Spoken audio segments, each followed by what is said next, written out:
quem está acompanhando, quem está chegando, um abraço a todos. Eu fiz muita coisa. Comecei a trabalhar com 12 anos de idade como engraxate. Meu pai fez uma caixa de engraxate para mim. Primeiro trabalho formal foi com 14. À época podia trabalhar com carteira assinada com 14. Hoje em dia acho que é 16, né? Aí fiz de tudo, office boy, trabalhei em padaria, em banca de jornal, em quitanda, enfim. Mas vida profissional, assim, uma carreira mais sólida, eu fui jornalista. Trabalhei em TV por 22 anos. Trabalhei no SBT, na Record, na Band, na Rede TV, na Gazeta. E depois eu migrei para o ramo do desenvolvimento humano. Eu me graduei primeiro em jornalismo, depois eu fiz algumas pós-graduações, depois eu fiz psicologia. E fiz também mais algumas pós-graduações.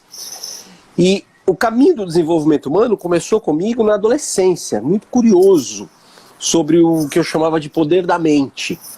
Eu lia algumas coisas e ficava me perguntando, mas será que isso é possível? Será que existe? Será que dá pra fazer? Será que... E tô falando, na minha adolescência, cara, faz tempo, não tinha internet, não tinha nada. Tinha que ir na biblioteca pegar livro emprestado. E não era assim tão acessível como hoje. Pra você achar um livro interessante, era um garimpo. E aí eu comecei a pular de galho em galho, assim, eu estudei um pouco de tarô, um pouco de radiestesia, um pouco de pirâmide do Egito, disco voador, quiromancia ali, alemão, mapa astral, projeção astral, e por aí vai, pulando daqui pra lá, até que eu conheci a programação neurolinguística, mas não com esse nome, eu conheci algumas técnicas. E achei legal, comecei a praticar, e a PNL ela é muito pragmática, ela é muito imediata. Então, como as coisas começaram a funcionar muito rapidamente, eu falei, opa, gostei disso aqui. E aí, em 2005, eu fiz o primeiro curso. Eu tenho um certificado no Senac. Só está escrito Neurolinguística. Foram 15 horas. Eu não me lembro se foram 3 dias de 5 horas, 5 dias de 3 horas, 1 dia de 15 horas, 15 dias de 1 hora. Eu não lembro. Falei que está lá no certificado 15 horas. 2005. E a partir dali, sim, eu mergulhei fundo nessa arte que é a PNL e fui fazer as formações. Eu fiz o Practitioner, fiz o Master Practitioner, fiz o Master Practitioner Internacional e fiquei me perguntando, né? Falei, poxa, eu tô dominando essa arte aqui e o cara que criou isso, o Richard Bandler, tá aí, tá velhinho, ele teve um AVC, ficou internado, quase morreu. Falei, eu preciso conhecer esse cara antes que ele morra. E eu fui para a Colômbia fazer um curso. Fui para a Colômbia, em Cartagena, Colômbia, em 2014. E fiz um curso livre. Não era formação oficial. Fiz um curso livre, Get the Life You Want. Tem a vida que quer. Lá em Cartagena, logra la vida que quieres. Ali vi o Bandler e tal. E no final do curso, tinha lá umas 400 pessoas. Ele agradeceu e tal, né? E falou, olha, os meus trainers fiquem de pé. E levantaram várias pessoas. Eu fiquei olhando e falei, caramba... Quanta gente é trainer do Richard? E deu estalo. Falei, como é que faz para ser trainer do Richard Bandler? Entrei em contato com o The Society of NLP. Estou aqui com a camiseta dele. Está aparecendo em selfie, né? Quem está vendo ao contrário, mas enfim, estou com a camiseta aqui bordada. E aí entrei em contato. Olha, como é que faz para ser trainer? Você precisa ser master. Eu sou master.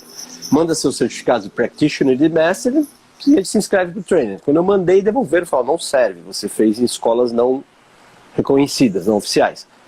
Refiz o Practitioner no Brasil, fui para a Colômbia, refiz o Master Practitioner, fui para os Estados Unidos, fiz o Trainer. Então eu sou trainer oficial do Richard Bandler desde 2014. Bem resumidamente, Alex, foi assim que eu me apaixonei e me casei com a PNL. Resumindo, foi isso. Show. Eu tenho falado muito de você nos últimos tempos aí para algumas mentorias, para alguns treinamentos que eu venho ministrando e talvez eu esteja com uma informação desatualizada, mas pelo que me consta aqui, existe no Brasil somente 9 profissionais que certificados diretamente pelo Richard. Isso confere ou... Tem um pouquinho mais, porque... Tem 2 formações por ano lá em... Caramba, esqueci, não é Miami, Califórnia, não é? É na Flórida, esqueci onde é exatamente Esqueci, não é Miami, bom, enfim. Mas tem 2 formações por ano lá, em março e em julho, Quando eu fiz, em 2014, havia apenas 2 brasileiros trainers. A Délis De Zorzi foi a primeira, ela é lá do Sul, e o Cláudio Lara, de São Paulo, foi o segundo. Eu fui o terceiro. Sim. Na minha turma, tinha eu e o Leandro, tinha 2 brasileiros. Quando eu fui, a gente recicla a cada 2 anos. Na minha primeira reciclagem tinha 6. Quando eu fiz tinha 2. Na turma, né? Quando eu fui reciclar tinha 6. E uma turma recente aí tinha uns 12, 13. Então está aumentando o interesse, a procura de brasileiros pela formação oficial. Porque como a programação neurolinguística ela não é reconhecida, por exemplo, para você ser médico, você tem que fazer uma faculdade oficial de medicina, tirar um registro e um CRM. Eu sou um psicólogo, fiz uma faculdade reconhecida pelo MEC e eu tenho um CRP. A programação neurolinguística é livre, ela não tem uma regulamentação. E o que acontece? Literalmente, qualquer pessoa pode dar curso de PNL. Então você digitar trainer de PNL no Google, no Brasil, você vai ter uma centena, ou 2 centenas, ou sei lá quantos, porque não é livre, qualquer pessoa pode se nomear trainer, entende? E o Richard tem uma preocupação com isso, porque ele criou uma metodologia, e ele é bastante rígido conosco, trainers dele, para seguir a metodologia que ele criou e transferir, compartilhar a informação no mais alto nível. Então, para ser trainer dele, precisa passar por um processo bem high level. Rigoroso. Bem rigoroso. Show. Até esses dias eu estava comentando como ficou banalizado a questão da pessoa se intitular. Estava olhando em alguns cursos na Hotmart, tinha lá practitioner em R$497. Falei, meu Deus, cara, qual a qualidade desse treinamento? Mas enfim, né? Exatamente, eu faço esse comparativo também. Eu digo, você precisa comprar um carro. Você quer comprar um carro? Aí você tem uma ideia de um carro que você gostaria. Um sedã, 4 portas, 2.0, seminovo, né? Tipo ali 2017, 2018, né? Aí você vai ver o preço, ele tá lá, R$5.000. Eu acho que você deve pensar, tem alguma coisa errada com esse carro. Porque não, né, tá fora do padrão. Fora, totalmente. Então, tomem cuidado com formações, não só de PNL, tem de tudo, né? De coaching, de hipnose, de constelação, de desenvolvimento humano. Assim, a preço de banana. E aí você vai... Tudo bem que você vai perder pouco dinheiro, mas você vai perder o seu tempo e muito provavelmente vai se frustrar lá na frente. Falar, poxa, eu fui lá, fiz o curso. Quanto o senhor fez, como eu também tive que fazer. Pois é, eu tive que refazer. Eu fiz um Practitioner e um Master aqui no Brasil, um investimento até alto na época para mim, e depois não valiam. Quando eu quis ser certificado certinho, eu tive que refazer tudo. Verdade. Turma, então agora a gente vai começar a realmente falar da PNL. É uma metodologia, uma ferramenta que eu amo de paixão. Eu digo, hoje não é o meu carro-chefe dentro do Instituto Action Mind, porém eu digo que não existe coaching, não existe outras metodologias, outras ferramentas, se na PNL não é a base. Né? Eu só consigo levar alguém a uma alta performance muitas vezes quando eu ressignifico um padrão neurológico, um padrão mental, para que ele tenha uma performance. Então a gente vai começar a falar de PNL, talvez a gente aborde alguma coisinha de hipnose, talvez aqui, porque não tem como fugir muitas vezes, né, professor? Mas não tem, estão muito ligadas. Muito ligados. Eu quero que vocês perguntem ao máximo. A gente vai estar lendo aqui algumas perguntas que vocês deixarem. Eu tenho algumas aqui já também. E a primeira, só para a gente começar a nossa conversa, eu gostaria que o professor explicasse, talvez algumas pessoas ainda não conheçam a PNL, talvez a gente esteja falando grego para alguns aqui, e muitas vezes as pessoas resumem a PNL à programação neurolinguística, e eu digo que isso não é PNL, isso é a nomenclatura da PNL. Isso. Elas estavam resumindo a ferramenta em 3 palavras, programação neurolinguística. E eu gostaria que o senhor explicasse o que é de fato, então, essa ferramenta tão poderosa, essa metodologia tão poderosa que a gente tem às nossas mãos aí. Legal. Exatamente isso. Programação neurolinguística é a tradução da sigla, né? Você não está dizendo nada, não é para falar o que é, sei lá, SPC, Serviço de Proteção ao Crédito, né? Enfim.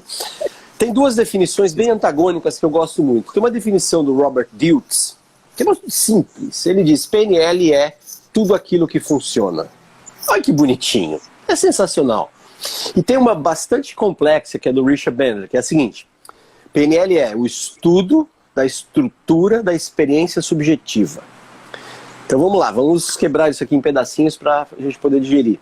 Estudo é o quê? Todo mundo sabe o que é estudo, né? O que é experiência? É uma vivência própria. O que é o estudo da estrutura? Perdão, estudo da estrutura. O que é a estrutura? São os elementos que compõem, por exemplo, eu estou aqui num prédio, um apartamento, um prédio. Tem uma estrutura, tem a base, tem as colunas, tem o piso, tem o teto. A estrutura compõe o prédio. Então, a PNL é o estudo da estrutura da experiência. Você tem uma experiência, uma vivência, e esta vivência tem uma estrutura. Estudo da estrutura da experiência subjetiva. Só você tem essa experiência. Estamos aqui, Alex e eu, fazendo a mesma coisa. Estamos numa live aqui conversando. Mas a experiência dele e minha é subjetiva, é única. E essa experiência tem uma estrutura. E a PNL estuda essa estrutura. Ou seja, como você faz o que você faz. A PNL é o estudo da excelência humana.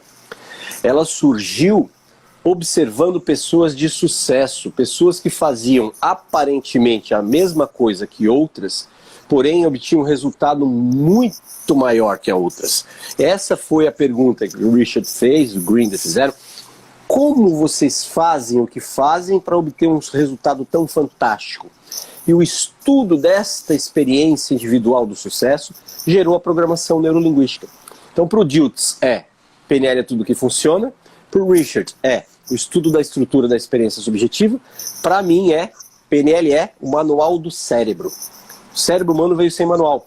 Sem manual você usa por experimentação ali, por tentativa e acerto. Com o manual você pode obter muito mais resultados sabendo como é que o cérebro funciona. Show, show. Muito bacana. Professor, tem uma pergunta só aqui, na verdade. Qual a diferença do Bandler, do Richard, pro Grinder, do John? Legal. A PNL começou com o Richard Bandler. Ele era um estudante de 21 anos, programador de computadores, que concluiu o seguinte: se eu programar 10 computadores, 10 máquinas diferentes com o mesmo programa, elas vão me dar o mesmo resultado, que o que vale é o programa. Uma vai dar mais rápido, outra menos rápido, por conta de processador, mas é o programa. E ele se perguntou, será que dá para programar pessoas?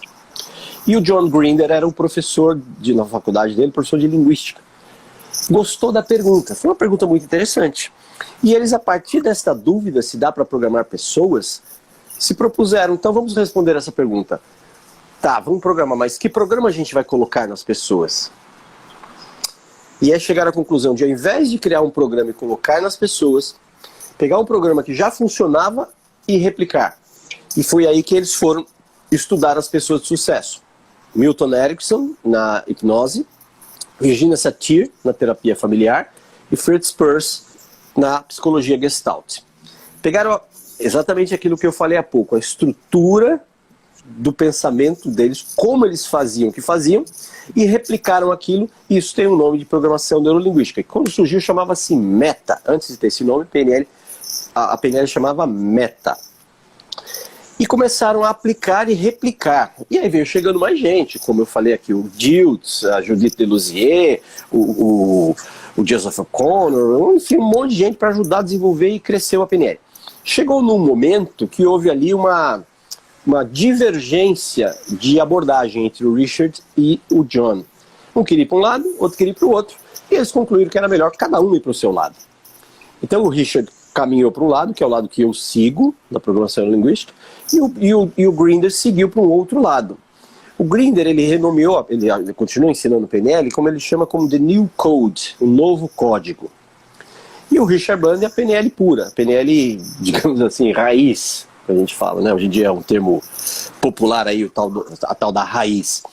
Então, raiz, se for assim, bem simplificar, o John levou para um lado bem simplificado e sem nenhum juízo de valor aqui. Não estou falando nem que é pejorativo, nem que é bom, tá? Para um lado mais espiritual, digamos assim, o John. Que é também uma leitura do Robert Diltz, uma coisa mais holística, espiritual. E o Richard, digamos assim, um pouco mais científica, um pouco mais PNL pura, PNL dura. Tanto é que o site, um dos sites é Pure NLP, PNL pura. Mas as duas funcionam, hein, gente? Ó, você quer fazer. Tanto faz Grindr ou Bandler. Eu sou o Richard Bandler Futebol Clube. Tô até com o boné que ele me deu aqui, ó. Bandler Technologies. Tamo junto. Mas as duas, sendo raiz lá, ó, sendo na origem, toma cuidado é com isso, tá? Os dois criaram. Da fonte. Isso, perto da fonte a água é mais pura. Os dois criaram e foram criando seguidores, replicadores e tal. E o replicador foi criando. E aí você vai pegar um curso de PNL, um livro, um texto, uma técnica de alguém que aprendeu com alguém, que aprendeu com alguém, que aprendeu com eles. E acho que muita gente conhece o tal do telefone sem fio, né? Um vai contando pro outro, que vai contando pro outro, vai perdendo um pouco do significado original. Da essência, né? Da pureza. É. Show.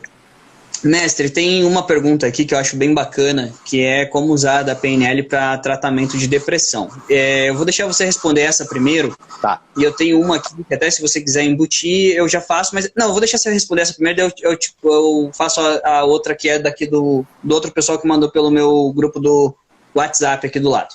Mas vamos lá. Tá bom. Primeira coisa é situar o seguinte, ó. Apenas psicólogos e psiquiatras estão habilitados para diagnosticar depressão. É um diagnóstico diferencial extremamente delicado. Existem 9 tipos de depressão e cada uma delas tem características diferentes, causas específicas e uma abordagem também diferencial. Portanto, não existe uma técnica para depressão porque não existe uma depressão. Depressão é o chamado mal do século. Agora, principalmente em ano de pandemônio, chama a pandemia de pandemônio. As pessoas estão entrando em depressão por conta de diversos... A depressão, inclusive, ela é multifatorial.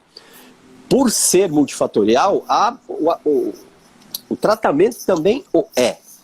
Então, eu recomendo que, se você é um profissional de programação neurolinguística e alguém se apresenta com quadro de depressão, eu sempre pergunto, a primeira coisa, você foi diagnosticado por um profissional?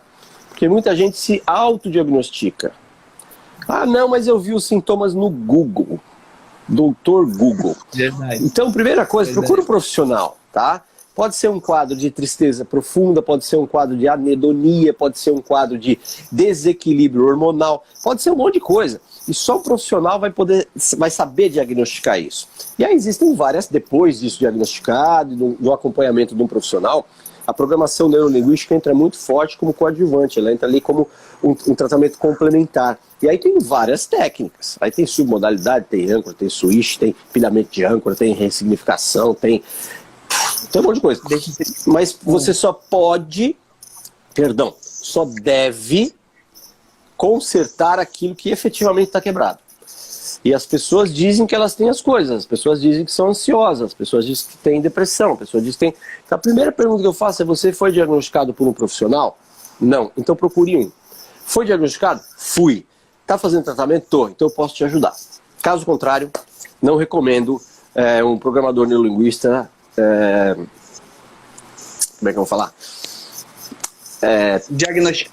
Não, diagnosticar não tem como. Não, é muito. Tratar essa pessoa. E é até perigoso, porque vai acabar maquiando, sabe o quê? Os sintomas. Quais são os sintomas da depressão? Tristeza, falta de ânimo, hipersonia, né? Muito sono, que é uma fuga da realidade. E aí a pessoa tem técnicas para resolver isso aqui. Mas só está atacando o sintoma. Tratar sintoma é a mesma coisa, né? Não generativo. Tratar sintoma é a mesma coisa que você ter uma infiltração na parede da sua casa e você pinta, você passa tinta por cima.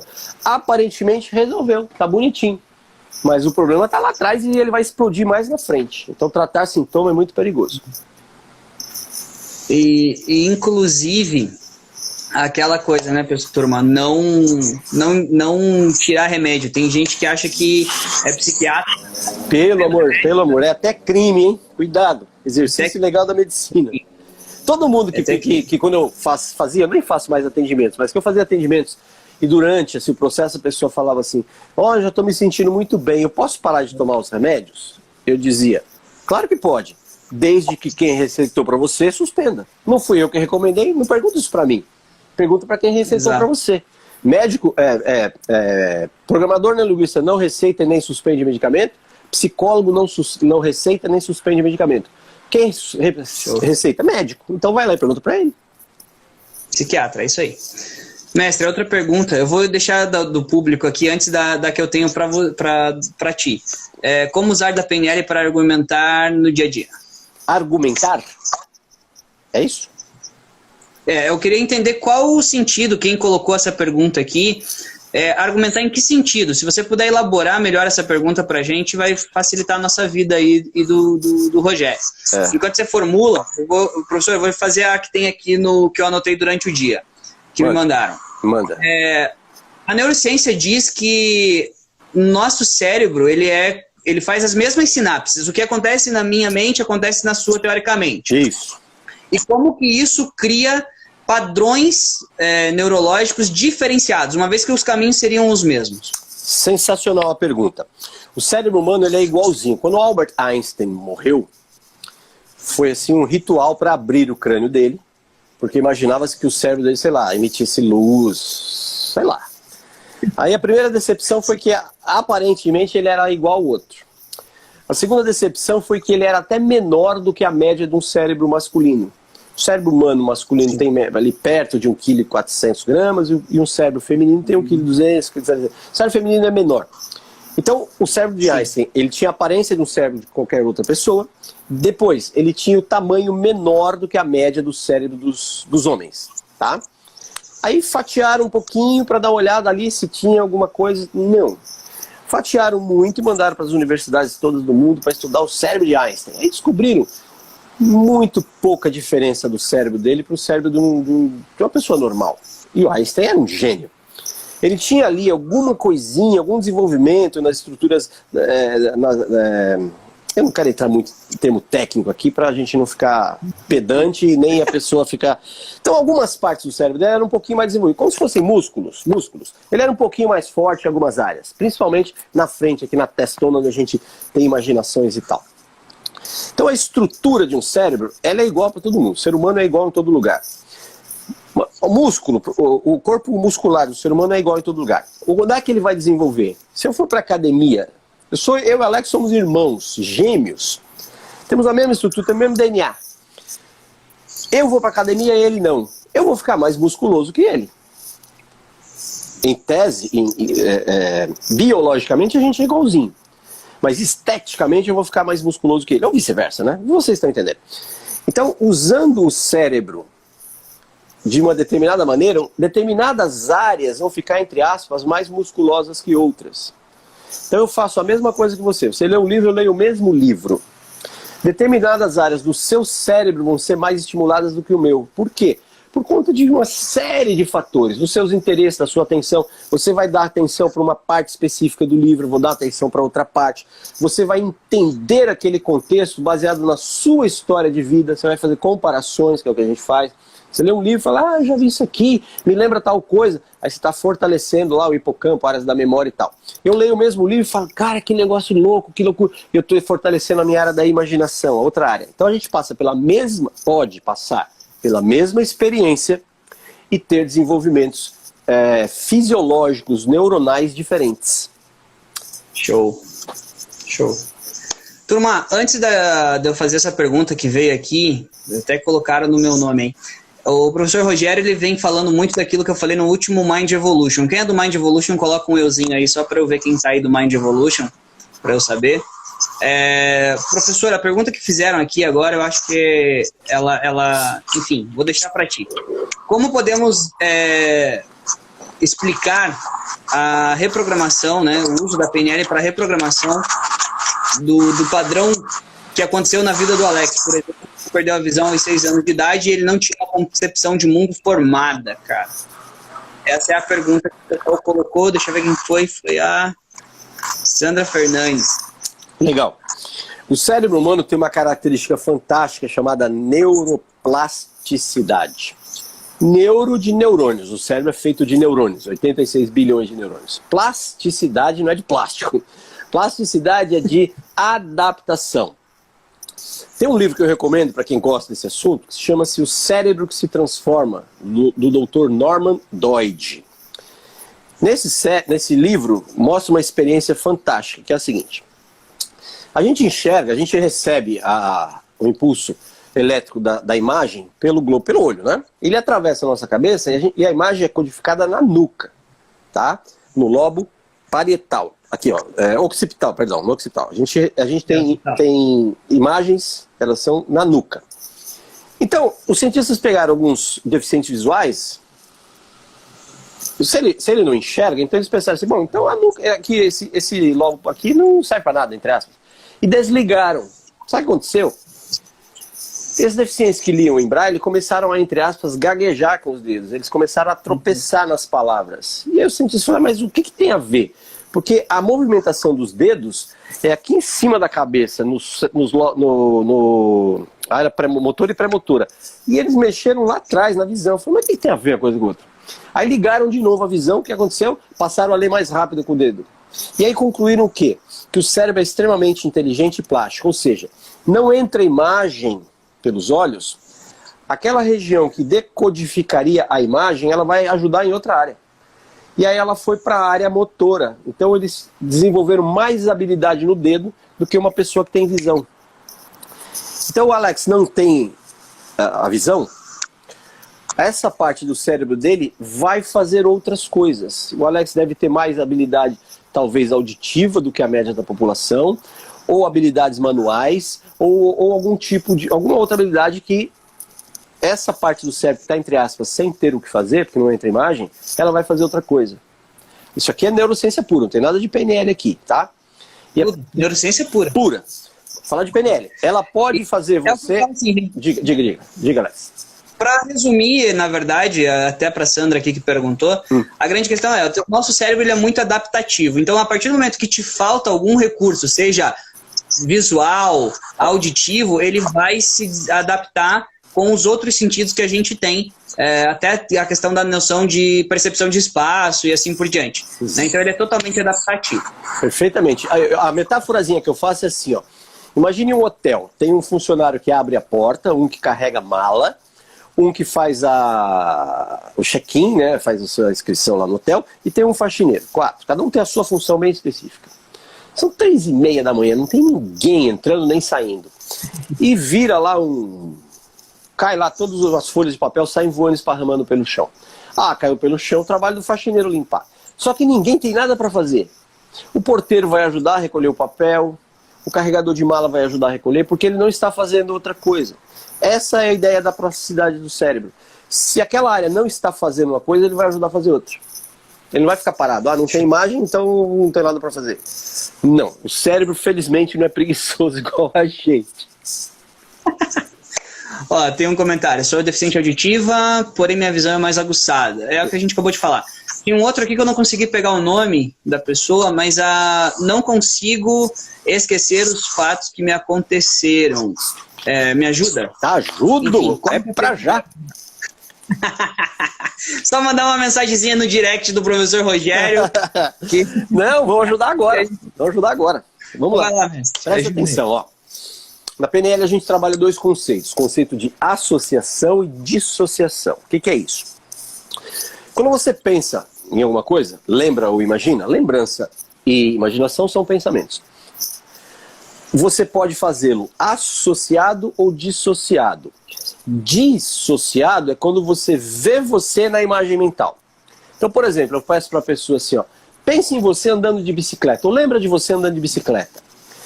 Qual é a imagem que vem? Você vê você em cima de uma bicicleta passando, ou você vê as suas 2 mãos, o guidão e a roda da frente?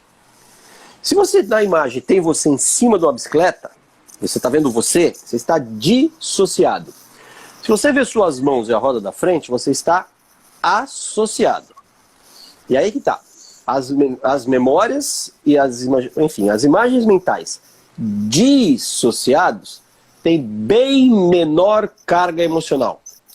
As imagens mentais associadas têm uma enorme carga emocional. Então a dica é, treine lembrar das suas derrotas, das suas desgraças, de maneira dissociada, como se você estivesse vendo num filme. Ah, eu me dando mal lá, ah, lá, eu caindo da bicicleta, ah, eu sendo alvo de gozação lá, ah, eu com as carças rasgando na bunda lá. E as memórias positivas de forma associada. Então lembra do seu aniversário, daquela viagem, da formatura, de coisas boas, você precisa treinar, lembrar, sem que você veja você na imagem. Lembrar como se você estivesse na imagem. Então, quem sofre com lembrança, faz esse treinamento. Treina lembrar de coisas ruins como se você estivesse vendo um filme, projetado num filme, numa tela, no cinema, sei lá. Você assistindo você se dando mal lá, a intensidade emocional é muito menor. E depois, se a gente tiver tempo, a gente dá umas dicas de submodalidades aí para você eliminar completamente. Só fazendo esse exercício já diminui demais. Então treina. Lembrou de coisa boa? Associa. Lembrou de coisa ruim?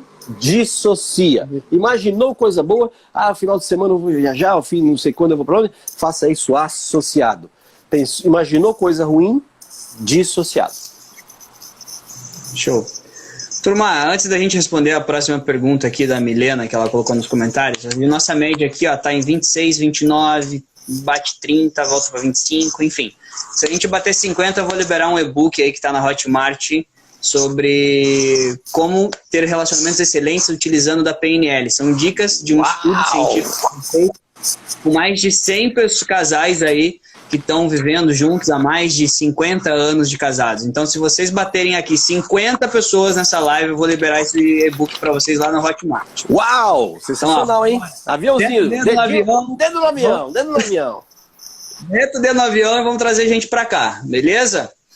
Mestre, a pergunta da Milena. A PNL ajuda a desenvolver novas habilidades? Acho que é uma das principais características da PNL. Desenvolver novas habilidades. Desenvolver novos comportamentos. Tanto aumentar quanto diminuir ou eliminar. Então, você pode ter a habilidade de fazer algo novo ou ter a habilidade de parar de fazer algo que está te prejudicando. Então, sei lá, a pessoa, rói unhas. Onicofagia é o nome. A PNL pode ajudar você a desenvolver a habilidade de deixar as suas unhas crescerem. É uma nova habilidade. Entende? Se você rói unha, ela fica curtinha. Aí você pode desenvolver a habilidade de deixá-las crescer. É uma nova habilidade. Você vai parar de roer unha, mas a PNL não foca no parar de, no deixar de, no nunca mais. Toda vez que você para de fazer alguma coisa, você precisa fazer outra no lugar. Por quê? Por exemplo, ainda, o ato de roer unhas é um comportamento derivado de algum sentimento. Você está sentindo alguma coisa, ansiedade, impaciência, sei lá o quê, e compensa esse estado emocional roendo unha. Se você simplesmente parar de roer unhas, o estado emocional continua negativo. Você pode fazer uma outra coisa até pior.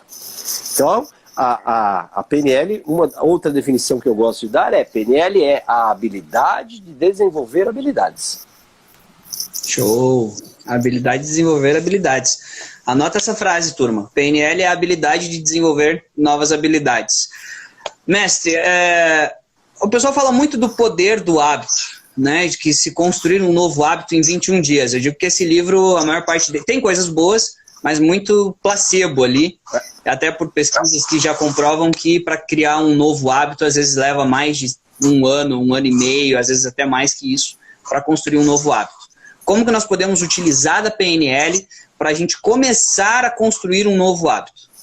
Tá, aí eu vou ser um pouquinho mais técnico, eu peço até desculpas para quem ainda não conhece PNL, mas é que a melhor maneira que eu conheço tem que ser bem técnica. Aí é um processo que eu chamo de alavancagem. O que é isso? Sim. É associar extrema dor ao comportamento atual, extrema, aí com empilhamento de âncoras, e extremo prazer ao comportamento novo. Então, vamos lá, eu não tenho o hábito, sei lá, da leitura, por exemplo, tá? Não tenho. Eu preciso não, eu poderia associar extrema dor ao comportamento atual de não ler. E aí varia de pessoa a pessoa, aí isso é uma intervenção individual, quais são as crenças dessa pessoa, os valores dessa pessoa, para colocar dor. Então, se você continuar no lendo, você vai ficar burro, você vai ficar para trás, você não vai conseguir um bom emprego, você não vai ter assunto nas rodinhas, você não vai participar de live bacana com o Alex. Extrema dor em ancorar isso. Por outro lado, o que é que eu vou ganhar desenvolvendo o hábito da leitura?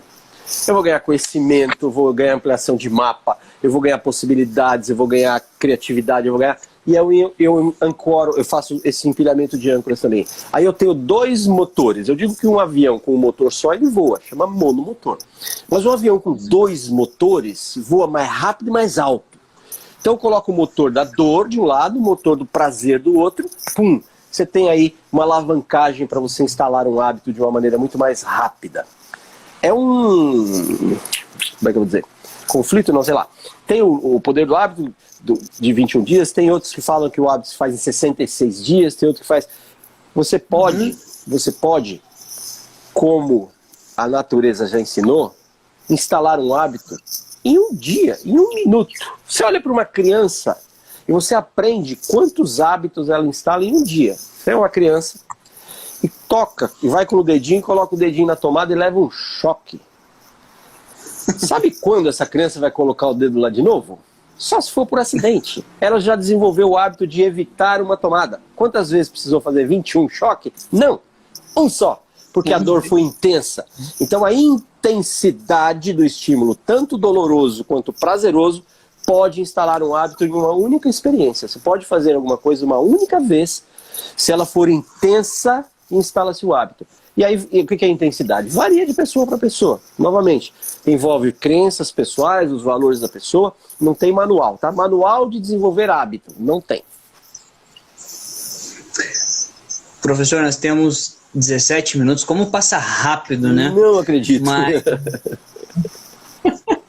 Mas a gente tem uma pergunta aqui da Milena e eu quero falar um pouquinho contigo sobre PNL corporativa. Tem alguns empreendedores e tal, quero entrar um pouquinho nesse mundinho, nesse universo. Mas antes eu quero que você responda essa pergunta aqui da Milena, que é: a PNL como que a PNL pode ajudar uma criança a ter foco em tudo? Na verdade, assim, só para deixar claro, foco não é concentração, tá, Milena? Então não sei se você quer que essa criança esteja concentrada, né, em alguma coisa por algum período de tempo ou focada. Então, professor, é contigo. Tá bom. Foco em tudo é uma contradição. Né? Ou está focada... foco nos estudos, professor, perdão. Perdão. Nos estudos, tá bom. Não, vamos lá. É muito comum, eu recebo muito isso. Olha, meu filho tem déficit de atenção, ele não concentra no estudo e tal. Eu pergunto, ele joga videogame? A resposta é quase universal, né? Joga. Fala, quanto tempo? Se deixar o dia todo. Tá bom, então como é que não tem foco, né? Porque para jogar videogame tem que ter muito foco. Os estágios, as fases vão passando, vai ficando cada vez mais desafiador e tem que prestar muita atenção. Então, na verdade, a criança não é que ela não tem foco no estudo, ela não tem interesse.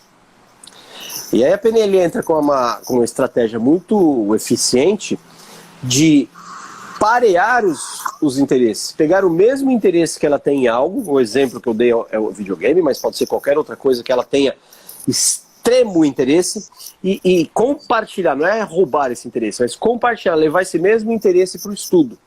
Através de ancoragem, é que, novamente, né, eu não sei se as pessoas têm intimidade com os termos, mas é possível ancorar o interesse que a criança tem numa atividade, no videogame, no desenho, numa brincadeira, sei lá, e pegar esse mesmo interesse e disparar no estudo. O Richard, quando desenvolveu essa técnica, quando foi lá no comecinho, pedido exatamente isso para ele ensinou a mãe, o menino ficava jogando, e ele dizia assim, ó, quando você perceber que ele está muito focado no jogo, você chama ele, filho, olha aqui. Quando ele olhar, você mostra o livro de matemática. Mostra o livro. Ele fala o quê? Nada. Pronto. Aí ele volta pro jogo. Deixa ele lá. Quando ele estiver muito focado, você pega o livro de novo. Filho, olha aqui. Então o que ele estava já desenvolvendo? A transferência daquela atenção, o compartilhamento, na verdade, né? Daquela atenção e interesse do jogo para um livro. Depois desenvolveu, refinou a técnica e a gente faz isso através de ancoragem. Para quem é um practitioner, um master practitioner, é até bastante simples. Para um leigo, talvez não tenha nem entendendo o que eu estou falando, mas procure um profissional de PNL que ele pode te ajudar de uma maneira razoavelmente simples. Todo mundo tem foco, tá bom? Apenas em coisas diferentes. Exatamente, em estágios diferentes. É só pensar em nós mesmos. Quando a gente estudava, quem estuda ainda, você não gostava de todas as matérias ou todos os professores. Tinha umas que você tinha mais facilidade de absorver porque você gostava ou da matéria ou do professor. E tinha umas que eram um parto. Ah, meu Deus, lá vem, tem essa aula chata de novo, tem que ler esse texto horroroso. E você, é falta de foco? Não, é falta de interesse. Professor, a Diana colocou mais uma pergunta aqui, antes da gente ir para o outro tema. Como que a gente pode usar a PNL para parar de ter pensamentos repetitivos? Maravilhoso. Alguns estudos dizem que nós temos, em média, 70 mil pensamentos por dia, sendo a imensa maioria deles os mesmos que a gente teve ontem. São os pensamentos repetitivos que criam a nossa personalidade. Em PNL, as nossas crenças. Aquilo que eu acredito fica reverberando na minha cabeça. Tá? Então, tem várias técnicas para você fazer isso. Você pode fazer... Novamente, você é técnico demais, né? Eu quero ser mais generalista para que mais pessoas se beneficiem eventualmente da resposta. Então é o seguinte, ó. Pensamento é nutrido por atenção. Você não dá atenção a 70 mil coisas por dia. Os pensamentos passam como nuvem. Ele passa e vai embora. Quais pensamentos ficam na nossa cabeça? Aqueles que nós damos atenção. Então você pode deliberadamente dizer, eu não quero pensar nisso. Mas você não deve, apenas empurrar o pensamento para lá. Você precisa escolher no que é que você quer pensar. Porque senão ele volta. Ele faz parte da sua cabeça, esse pensamento aí, que é repetitivo. Então, sei lá, tá vindo um pensamento besta aqui na minha cabeça. Sei lá, puxa vida, esse pandemônio, será que quando é que será que eu vou ter vacina? E as coisas vão estar normal, meu Deus, que agonia e tal. Daqui 10 minutos ai meu Deus do céu, mas a vacina e blá. Aí eu posso dizer pra mim assim, ó, eu vou pensar agora sobre, escolho, o que eu vou almoçar amanhã? Bom, ontem eu comi bife à parmegiana, foi bem gostoso aquele bife. Hoje eu almocei frango a passarinho, legal. Então amanhã acho que eu vou comer um risoto, porque tá. Não cabem dois pensamentos na sua cabeça ao mesmo tempo. Então você escolhe o que quer pensar. E uma dica que eu te dou é, ocupe a sua mente, tenha uma agenda de tarefas. Antes de dormir você pega a tua agendinha, coloca assim, ó, as coisas mais importantes para eu fazer amanhã.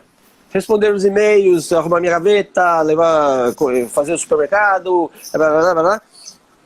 Quando você está ocupado, você tem o que pensar. Aí quando vem um pensamento besta, será que vai ter vacina? Eu digo para mim, deixa para depois, porque agora eu tenho um negócio para fazer aqui, eu estou ocupado.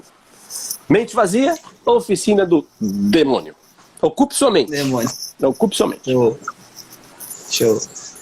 Mestre, vamos lá então. O que seria a PNL corporativa? Qual a importância que isso tem hoje dentro das empresas, dentro das corporações? Sensacional. Rapaz, eu falei, né, eu já fiz muita coisa, de engraxate a apresentador de televisão. Se eu tivesse conhecido a PNL lá atrás, quando eu entrei numa primeira empresa, assim, estruturada e tal, eu sei lá onde eu ia parar, mas eu sei que eu ia muito longe. Por quê? Porque ela nos dá alternativas, ela nos dá possibilidades. Conhecendo as ferramentas e principalmente aplicando, senão você fica um teórico. Você verifica quase que de imediato o resultado. E uma empresa é o quê? Uma empresa é um conjunto de concreto, vidro e pessoas. Se você for numa maior empresa da sua cidade, 3 horas da manhã, só tem concreto e vidro ali. Ela não existe. As empresas são uma ideia. As empresas são feitas de pessoas. E as pessoas são todas iguais. Primeira vez que eu fui dar um curso fora do Brasil, fui no Japão. E eu fui extremamente tenso, pensando, cara, japonês, como será que ele é? Não sei o quê. A diferença é que ele tem o olho um pouquinho puxado. Mas a estrutura psicológica é a mesma. Você dá uma martelada no dedo do japonês, ele vai gritar igual um africano, igual um alemão, igual eu. É tudo igual, tá? Muda o quê? Cultura e linguagem. Eles falam de outro jeito e tem uma cultura diferente, mas as estruturas são as mesmas. Então, uma empresa que conhece programação neurolinguística entende que ela é feita exclusivamente de pessoas e desenvolve as habilidades destas pessoas, são as empresas mais prósperas. Se a empresa é muito grande, claro, talvez não dê para aplicar isso individualmente, mas aí qual é a ideia? Aplicar PNL no gestor para que ele seja um multiplicador dentro da empresa. As técnicas de PNL são muito simples. Você encontra isso em manuais, você encontra isso em livros. Mas as pessoas não são robozinhos para você programar igual você programa um computador. Essa é uma crítica muito que a PNL recebe. Vocês transformam as pessoas em robozinhos, vocês consideram as pessoas robozinhos. As pessoas são todas iguais no sentido de estímulo e resposta. As pessoas são extremamente diferentes em termos de crenças, valores, motivações, etc. O gestor e a gente entra naquela frase típica não, padrão da PNL, né? Mapa não é território, não é território, cada um tem o seu. Um bom gestor vai identificar, por exemplo, estratégia de motivação, se essa pessoa se motiva por dor ou por prazer. Por exemplo, um gerente de vendas que reúne seu time e diz assim: nós estamos perdendo o mercado e a gente precisa reagir, senão vou ter que mandar a gente embora e tá uma crise e vocês não vão conseguir nada depois. Ele, com esse discurso, ele vai motivar metade do time dele, que são os movidos por dor. Aquelas pessoas que têm a motivação por prazer, ficam pensando assim, mas ele está reclamando, mas o que eu vou ganhar se eu trabalhar mais?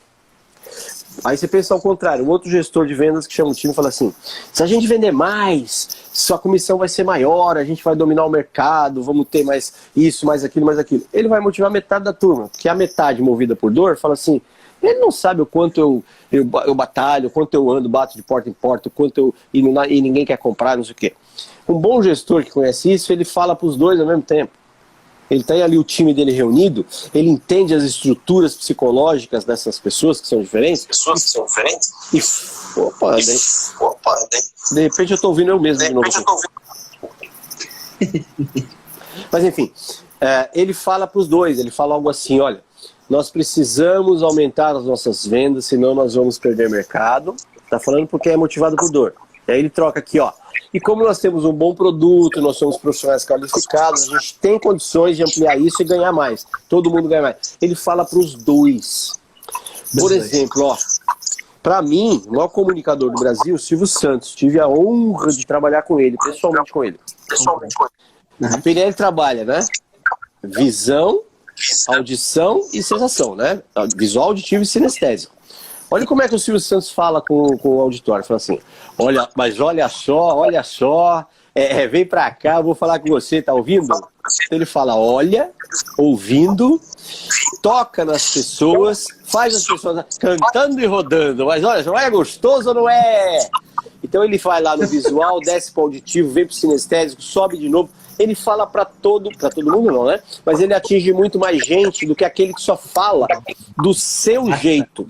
Um gestor que é predominantemente visual, ele vai fazer reunião que só tem slide, ele vai mandar e-mail colorido, com gráfico, porque ele é visual. E ele está falando para um colaborador auditivo, a pessoa fica até com dor de cabeça de tanta imagem. E vice-versa. Isso é bem o que quando eu falo o professor está falando, na verdade, de sistemas representacionais, para quem não é do segmento, e fica a hashtag para vocês procurarem, e é o que eu falo que isso também vai muito da forma que cada um aprende. Tem aquela pessoa que às vezes você fala assim, né, estupidamente, né, você quer que eu desenhe para você? Isso. Tem pessoas que realmente precisam que você desenhe, né, que você precisa dessa imagem. Né? O fato de eu não ver, de eu não enxergar, olha que engraçado, né? As pessoas, quando eu comecei a fazer as minhas formações 17 anos atrás, achavam que o Alex vai ser sinestésico e digital. Cara, eu sou visual, digital. Então, não é porque você não enxerga que você não vê. Exatamente. Então, esse negócio do quer que desenhe, muitas vezes precisa. E isso faz total diferença dentro de uma equipe, não só de vendas, mas... O gestor tem um perfil visual ou auditivo ou sinestésico, e a tendência é ele se expressar no perfil dele. E aí ele vai atingir 1/3 da audiência. Que 1/3 é predominantemente visual, 1/3 é predominante auditivo, 1/3 é predominante sinestésico. Ele vai perder 2/3 de produtividade, porque ele está falando grego, as pessoas não estão entendendo a mensagem. A programação neurolinguística, ela aumenta de forma exponencial o resultado das empresas quando a gente consegue atingir um gestor e explicar que as pessoas são todas iguais, mas elas processam informação de maneira diferente. Exato. Show. Professor, a gente está com... Confirma para mim, Juliano, faz favor, no ponto, 5 minutos que restam para a gente. Eu gostaria que Falta 4 minutos. Beleza. Eu preciso que bata um print aí, então, Juliano, só pra gente postar nas nossas redes, eu e o Rogério ali. O pessoal vai postando também. Paga um print aí. A gente chegou até 35. Puxa vida, não vou liberar? Galera, manda avião aí que... Dá tempo ainda. Dá tempo. Mete o dedinho no avião aí, ó. E vamos trazer gente pra cá, vai. Professor, a última pergunta que tem aqui, eu vou dar prioridade para essa turma. Realmente, uma hora o Instagram é sacana com a gente, mas enfim. Esse metaprograma de dor e prazer tem todos nós, seres humanos? Todos nós, seres humanos. Alguns, um é mais, como eu vou dizer, presente, dor. Tem muita gente que é motivada por dor. E não tem problema nenhum, hein? Eu queria mudar porque eu acho ruim. Tá funcionando? PNL pergunta assim, ó, tá funcionando? Então continua, tá? O que é motivado por dor, gente? Você não precisa comprar um chicote e bater em você mesmo. Mas você precisa se perguntar, o que é que eu vou perder se eu não fizer tal coisa? E aí você se motiva a isso. A pessoa motivada por prazer, ela deve perguntar, o que é que eu vou ganhar se eu fizer isso? E aí ela provavelmente entra em ação. Exemplo clássico, você acorda de manhã e pensa, puxa, eu estou precisando fazer exercício. Você descobre o seu metaprograma se perguntando, o que eu vou ganhar ou perder? Tá quentinho aqui na cama, tá gostoso? O que eu vou ganhar se eu levantar agora e for caminhar na rua, for correr? O que eu vou perder? A resposta que for mais nítida, mais clara, que te der uma sensação melhor, é um indício do seu metaprograma. O que você vai ganhar levantando mais cedo e indo correr na rua? Você vai ganhar saúde, disposição, energia, etc. O que você vai perder? Você vai perder, sei lá, mais uma horinha de sono, uma horinha de cama, você vai perder... Aí você que sabe. Como eu sou motivado por prazer, eu nem consigo muito dar exemplo de dor. Mas ambos funcionam, tá bom? Tem pessoas que se você ficar dizendo que ela vai ganhar se fizer, ela não se mexe. Tem pessoas que se você ficar dizendo que ela vai perder se ela não fizer, ela também não se mexe. Então, na dúvida, você tem um grupo, fala dos dois jeitos. Você vai atingir o grupo se você falar dos dois jeitos. E tem um detalhe, tá, pessoal? Só um adendo antes aqui da gente... Se eu devo fazer uma última pergunta pro mestre. Tem pessoas que ela assimila a amor à dor, tá? Eu tive uma cliente aí, um ano atrás, mais ou menos, que eu perguntei pra ela o que representava amor pra ela. Ela tava com um problema no relacionamento, ela disse dor, né? E tava num relacionamento abusivo, mas ela queria aquilo. Então, são padrões que às vezes estão mais fortes aí na dor, como o professor acabou de colocar. E, enfim, aí termo técnico, é conteúdo mesmo para trabalhar isso com você. Professor, antes da gente finalizar, eu queria saber o seguinte, tem algum curso previsto, data, como que tá a tua agenda? Show de bola, cara, eu tenho sim. Acabei de chegar, eu moro aqui em Fortaleza agora, né? Eu sou de São Paulo, me mudei para Fortaleza. Fiz semana agora passada, ontem, sábado, dei um curso de hipnose, auto-hipnose e controle mental em São Paulo. E volto para São Paulo. Não, meu próximo mesmo, na verdade, é em Florianópolis, que é de esse mesmo, hipnose, auto-hipnose e controle mental. Depois em São Paulo, de PNL Neurociência, exatamente esse papo que a gente está levando aqui. Será em São Paulo, 27 e 28 de março. rogeriocastilho.com.br. Lá tem a agenda, lá tem os conteúdos, lá tem os contatos. Meu nome, rogeriocastilho.com.br. Os cursos normalmente são em finais de semana. Estamos lançando alguns cursos online, então, mas está tudo lá no site, você tem como contato e ficar sabendo. E me segue aqui no Insta. Quem entrou aqui pelo Alex, clica no Castilho Palestrante aí e passa a me seguir. Quem está acompanhando via eu, vai lá em cima no Alex, clica nele. Eu não sei se para as pessoas aparecem em cima e embaixo, mas enfim.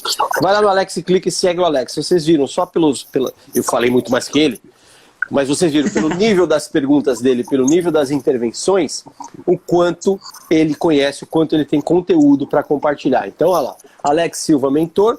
Quem ainda não segue, clica lá, passa a seguir. O Instagram é uma rede social que pode ser usada para lazer, para tirar foto de prato de comida, como também é uma rede social onde você pode adquirir conhecimento de ponta grátis. Aí é contigo.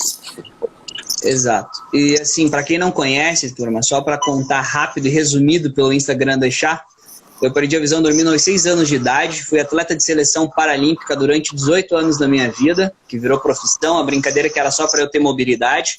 fiz faculdades, 2 faculdades, nada a ver uma coisa com a outra, uma educação física, depois análise de sistemas. Uau. E eu fui cair para o mundo do desenvolvimento humano em 2013, quando eu acabei fazendo neurociência, psicologia positiva, aí vim para o mundo do coaching, enfim, dentro da especialização de neurociência e psicologia positiva.